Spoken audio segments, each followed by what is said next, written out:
The thing is about Blithfield Reservoir, you just never know what's out there. The sheer size of it, its history, its track record, everything about it just inspires you every time you arrive here.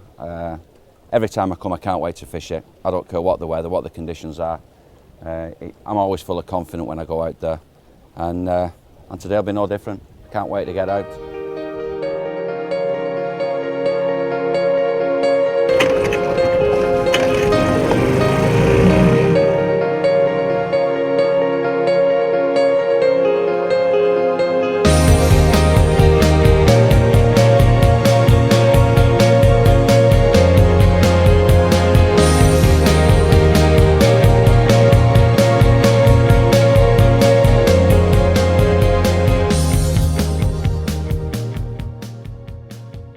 It's a 900-acre man-made reservoir set in the Staffordshire countryside.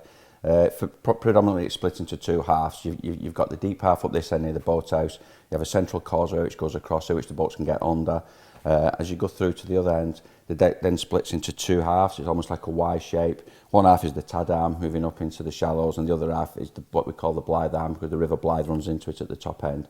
So essentially it's a lake split into two halves, with you've got the shallow end up at the top outside there, and then down near the deeper water at the dam end.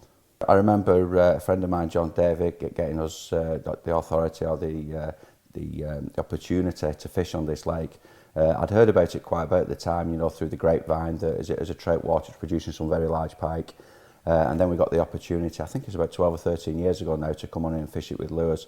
The excitement was tremendous, Richard, just the opportunity to get on here and fish for these leviathans that we'd heard about, you know. So yeah, a real opportunity, and something that I was looking forward to from the moment I fished it. I was very lucky enough about 3 or 4 years to be on the boat with Eric Edwards when he had what's considered to be the biggest brace of pike ever caught in the UK. The biggest of that brace was 41.5 pounds, and it was backed up by a fish of 37.5. Absolutely immense brace of fish, and an absolute privilege to witness.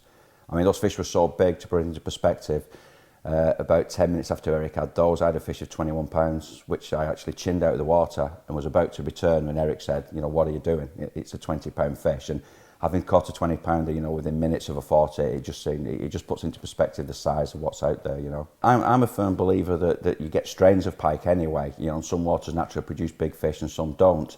And when you mix it up here, it's got a special set of circumstances. I think Blithfield's always produced big pike anyway, even before it became a trout water, because it has vast shoals of prey fish in here anyway. You know, you go out there in an echo sounder now and you can see, you know, hundreds and hundreds of yards of prey fish 6 foot deep in the bottom. And in addition to that, you know, some while ago it got taken over by Blithfield anglers, who are a trout club, and of course they've been supplementing the pike's diet with a tremendous amount of protein, I suppose, in the shape of rainbow trout. So when you couple that with the fact that, you know, it's only fished maybe 6 or 7, 8 days a year tops by pike anglers. You've got 900 acres. There's a really rich source of food. You know, we're only scratching the surface as pike anglers, so, and we all know that pike thrive on neglect. So I think that's why it's got this tremendous reputation and good value for its reputation too. For whatever reason, the reservoir hasn't produced one of those giants for a number of years now. Now, there are several reasons for that, I believe, and I think, although at the risk of repeating myself, I'm going back to the fact that I think we're really only scratching the surface here on Blithfield. You know, we have something like, I think there's 20, 22 boats go out for 4 weekends of the year. When you put that into rod hours, it's minuscule compared to the size of water. As I said, it's just short of 900 acres, and there's 200 or 300 acres of that nature reserve, so again, a place that doesn't get touched at all.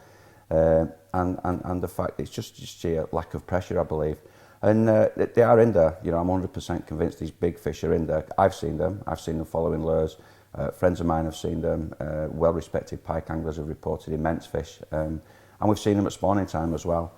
So it's a place I will keep coming back to, because I'm 100% they're in here. They're real monsters, and who knows, maybe this weekend.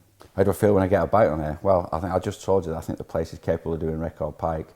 It's a heart-stopping moment. The thing about pike fishing, when you're lure fishing, or if we're fishing with a drifter or anything like that, you know, as soon as you get that take, you just really don't know. It could be a fish of £3, it could be a fish of £35.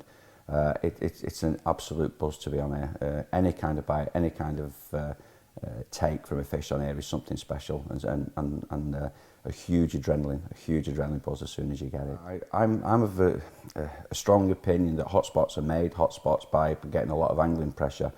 If you go back 4 or 5 years, something like 90% of the anglers would fish for 90% of the time on watery lane. so hence it does catch a lot of pike. So I'm a great believer that the fish can come from anywhere on here. But yeah, I mean, Water Lane always does fish. Come February, the deep water just outside us here, where the boys are, does a lot of fish. Concrete Bowl, and of course up the Tad Arm around Yatesell's Bank, which where Eric had his record brace, is always good for a fish or two. But really, again, if someone came on here for the first time, I would say don't be bogged down by what's gone before. You know, do your own thing. There's a lot of anglers come on here for the very first time and showed the guys who've been fishing it for years a thing or two by coming on here without any preconceptions, you know. So I wouldn't get hung up about where fish have come from in the past. I'd be more concerned about where they're going to come from in the future. A common mistake a lot of people make when they come onto Blithfield is they tend to fish with static dead baits. It doesn't seem to be water that responds to that. There are pike waters that do, but they tend to get a bit more pressure than this. To me, it's predominantly a lure water. You can catch on dead baits, and we have caught on drifting dead baits, you know. So, but predominantly, I would say lure fishing. I would recommend anyone to come and lure fish on there. And very simple lure fishing techniques work as well. You know, I've caught a lot of fish on spoons. Spoons work very well fished in the margins, especially when the temperatures are right. When it gets deeper, we tend to fish lures even deeper, fishing things like replicants and cast eggs, very deep down in 35, 40 foot of water even. So if I was going to give some advice the first time of coming on here, I'd certainly be fishing lures. If we go back to the fish that I told you about that Eric caught at 41.5 pounds, that was an October fish. That was a tremendously long fish. Now, if you want to say, well, a large pike of that size come February, we'll be carrying, what, 6 or 7 pound of spawn. That already takes it to around or above the British record, around 47 pounds. The average stock of pike of trout in here, you know, £2 plus. You know, we're talking mammoth size. We're certainly talking mid to upper 40s and maybe something really exceptional.